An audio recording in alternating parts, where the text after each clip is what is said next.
suis infirmier de formation, mais avec quelques expériences en chirurgie et en gestion des projets. Moi, je travaille avec l'Afrique depuis 2003 dans les programmes d'assistance aux personnes victimes de violences sexuelles, mais aussi dans le développement de certains projets à approche communautaire. Guérir mon peuple, c'est un programme qui vise la réhabilitation de la femme sur tous les plans. Parce qu'avec ce conflit, la femme a été la principale victime. Elle a perdu son honneur, sa santé a été menacée, son élan spirituel a été perturbé, le statut social de la femme a été déconsidéré, bref, la femme étant marginalisée. On visait non seulement prévenir toutes les formes de violence suite à la femme, mais aussi l'accompagner dans son développement intégral. Et c'est ainsi qu'on a surnommé le programme Guérir mon peuple qui est menacé. C'est un programme qui a des succès parce que ça a permis à toutes les femmes marginalisées de faire entendre leur voix, de recouvrer leur état de santé, surtout celles qui ont été victimes de violences sexuelles, celles qui ont été parfois répudiées par leur mari, certaines avec des médiations qui retrouvaient leur propre état. Et c'est ainsi que le programme continue.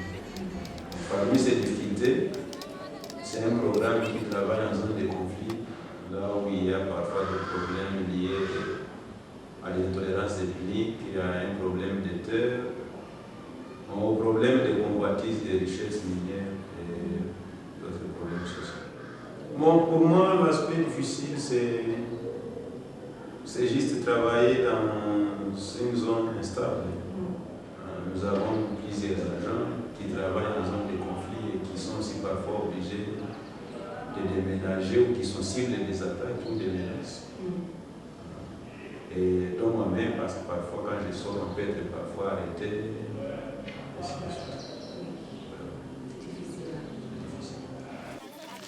Pourquoi moi, toi, nous pouvons dire que nous travaillons dans une synergie. Nous n'avons pas un programme d'approche communautaire qui implique toute la communauté, sans intention de race, de religion, de pays. On a trouvé qu'on a aidé toutes les communautés avec nos programmes, ça c'est un bon pas. L'autre, on a formé plusieurs prestataires de soins de santé qui autrefois ne savaient pas comment aider la femme et qui négligeait une femme violente et victime de violences sexuelles. Mais aujourd'hui, une femme, quand elle retrouve même un homme au centre de santé, elle est bien accueillie, elle peut se confier à la personne. La dernière question. À votre avis, quel est le futur du Congo? Qu'est-ce que tu envisages pour les femmes congolaises? Bon, moi, je dirais qu'avec l'histoire, le Congo n'est pas le premier pays qui connaît des problèmes. Partout, il y a des pays, il y a toujours des problèmes. Et que là où il y a des problèmes, des conflits, ce sont souvent les êtres les plus vulnérables, qui en partie notamment les femmes et les enfants. Mais nous avons l'espoir qu'avec les élections démocratiques, ça c'est déjà un bon pas. On sait qu'il y a des institutions responsables vers lesquelles on va adresser les problèmes.